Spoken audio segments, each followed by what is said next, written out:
Uy, mamen, ayan na naman, napakalambot na naman at medyo putok-batok na naman.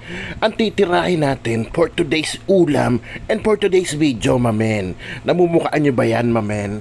Ang tawag dyan, Manileño style KBL or Kakajos Baboy Langka, mamen. O, sa Iloilo yata ito, mamen. Paki-comment na lang down below kung saan talagang probinsya. Sinabi kong Manileño style, mamen, kasi hindi ko masabing authentic to, Iloilo style, kasi wala akong pampaasim, which is yung batuan, mamen. Pero panoorin nyo na lang, tirahin na natin, baka tirahin pa ng iba. Ito na nga, mamen, KBL Manileño style, simulan natin. Ayan, ang piyesa ko, mamen, pata, knuckles. Paborito ko yung knuckles, mamen, kasi maraming litid. So ang gagawin natin dyan, papakuluan muna natin kasi may angguyan para mawala. Ito nga pala yung kadyos, mamen, o, binabad ko yan kagabi, kaya mas lumaki siya ng onte. Kagabi talagang mas maliit siya dyan, mamen, ang cute-cute niya. Ayan, binabad ko lang para mas mabilis maluto. O ito, antayin lang natin kumulutong pata. Nung kumulo na siya, mamen, mabango na yan. Discard muna natin yung sabaw na yan, huwag ka mag-alala, hindi mawala ng lasa yan, pangako. O mag-isa na tayo ng aromatics, mamen. Ang gagamitin natin, sibuyas syempre, tsaka wang bulang.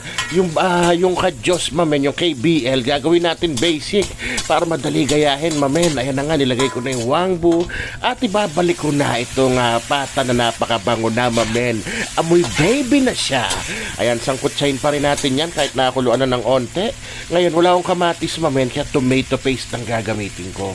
Sa totoo lang, parang sinigang lang din ang tirada dito, mamen. Pero kakaiba kasi may beans. Malaking bagay yung kadyos, mamen, magbibigay siya ng lasa at kulay dun sa sabaw, mamen. Ayan na nga, nailagay ko rin kadyos, pasensya na. Hindi ko na i-video sa sobrang kadaldalan ko. O, sinama ko lang siya sa gisa saglit, mamen, ganyan kasimplihan. Maya-maya lang sasabawan na natin yan ng criminal water, mamen. Yung hanggang lumubog siya, o kaya mas sobrahan nyo kasi papalambutin pa naman natin yan Pero sabi ko nga, pag kinulang ka sa sabaw mamaya, which is hindi malayong mangyari, dagdagan mo na lang, ganong kasimple yon. Antayin lang natin kumulo at lumambot ng bahagya. Siyempre, check-checkin natin. O habang wala kang ginagawa, maghiwa-hiwa ka ng ibang gulay, yung pechay, mamen. Ito nga, tinimplahan ko na.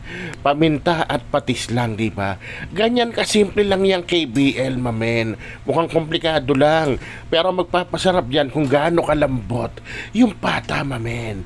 Ayan na, tinakpan ko ulit at inantay ko lang kumulo ulit. At nilagyan ko ng isang pork cube, mamen. Ayan, nung tinikman ko nga, medyo bang mata, kaya tinimplahan ko ng asin. Eto nga, sinigang mix, kaya matatawag ko dyan, Manileño KBL. Kasi ang tunay na pampaasim niyan, mamen, yung batuan fruit. Eto, nilagay ko na rin yung langka. Kataon na yan, pag lambot nun langka, malambot na yung pork natin. Kaya naman, lalagay ko na rin tong siling green, mamen. Tapos tatakpan ko lang, palalambutin ko lang sila. At makalipas ang ilang minuto, mamen, napakalambot na niya, no? Testingin natin. Tingnan natin gaano kalambot. Ayan, mamen, no? Nanginginig-ginig pa pag kinuha mo, mamen. Tingining. Ayan, goods na yan. Kaya pwede na natin nilagay yung huling gulay natin.